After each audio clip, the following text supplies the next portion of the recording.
ಹಾಸನ ಜಿಲ್ಲೆಯ ಅಲ್ಲೂರಲ್ಲಿ ನಿಗೂಢ ಸ್ಫೋಟವಾಗಿದೆ. ಭೀಕರ ಸ್ಫೋಟಕ್ಕೆ ಮನೆಯ ಗೋಡೆ ಛಿದ್ರವಾಗಿರೋದು.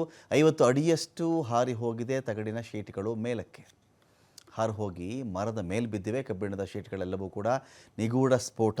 ಪಟಾಕಿ ಮದ್ದೇನಾದರೂ ಇತ್ತಾ, ಸ್ಫೋಟಕ ವಸ್ತು ಏನಾದರೂ ಇತ್ತಾ, ತನಿಖೆ ನಡೀತಾ ಇದೆ.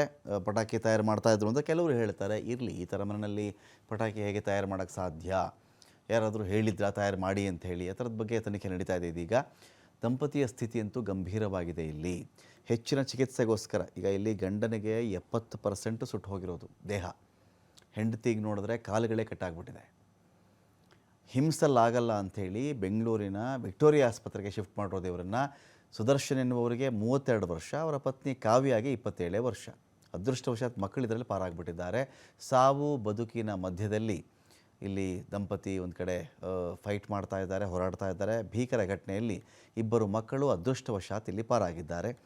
ಸ್ಫೋಟ ಪ್ರಕರಣ ಸಂಬಂಧ SP ಮೊಹಮ್ಮದ್ ಸುಜಿತಾ ಹೇಳಿಕೆಯನ್ನು ಕೊಟ್ಟಿದ್ದಾರೆ. ಯಾವ ವಸ್ತುವಿನಿಂದ ಸ್ಫೋಟವಾಗಿದೆ ಎನ್ನುವುದನ್ನು ತಿಳಿಯಬೇಕಾಗಿದೆ. ಅಧಿಕಾರಿಗಳು ಕೆಲವೊಂದು ವಸ್ತುಗಳನ್ನೆಲ್ಲಿ ವಶಪಡಿಸಿಕೊಂಡಿದ್ದಾರೆ.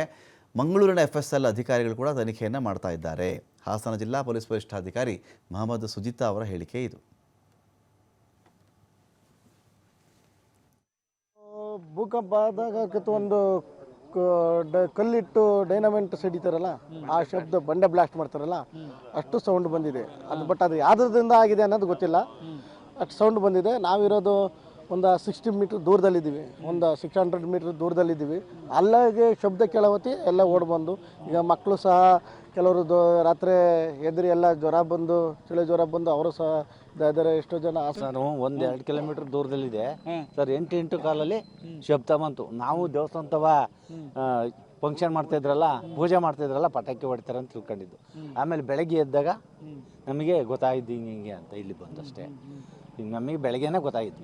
ಏನು ಅಕಸ್ಮಾತ್ ಇಲ್ಲಿಂದ ಏನಾದರೂ ತಗೊಂಡೋಗ್ತಾ ಇರೋದು ಮಾಡೋ ಅಂಥದ್ದು, ಆ ಥರದ್ದು ಏನಾರು ಮಾರಾಟ ಮಾಡೋಂಥ ಅಂಥದ್ದು ಏನು ನಮಗೆ ಗೊತ್ತಿಲ್ಲ ಸರ್. ನಮಗಿರೋ ಮಾಹಿತಿ ಪ್ರಕಾರ ಅವ್ರ ಮನೆಯಲ್ಲಿ 8:30 ಸಮಯದಲ್ಲಿ ಏನು ಮನೆಯಲ್ಲಿ ಕೂತ್ಕೊಂಡು ಮಾತಾಡೋ ಸಮಯದಲ್ಲಿ ಮಗ ಮತ್ತು ಸೊಸೆ ಅವರು ಅದು ಕಾಂಪೌಂಡ್ ಮತ್ತೆ ಮನೆ ಮಧ್ಯದಲ್ಲ ಒಂದು ಬಾತ್ರೂಮ್ ಪಕ್ಕದಲ್ಲಿ ಒಂದು ಅವ್ರ ಮನೆಯಲ್ಲಿ ಕಾರ್ಪೆಂಟರ್ ಕೆಲಸ ಮಾಡ್ಕೊಂಡ್ ಬರ್ತಾ ಇದ್ರು. ಅಲ್ಲಿ ಸ್ವಲ್ಪ ವುಡ್ ಲಾಗ್ಸ್ ಇತ್ತು, ಅಲ್ಲಿ ಕೂತ್ಕೊಂಡು ಕೆಲಸ ಮಾಡ್ತಾ ಇದ್ದಾರೆ.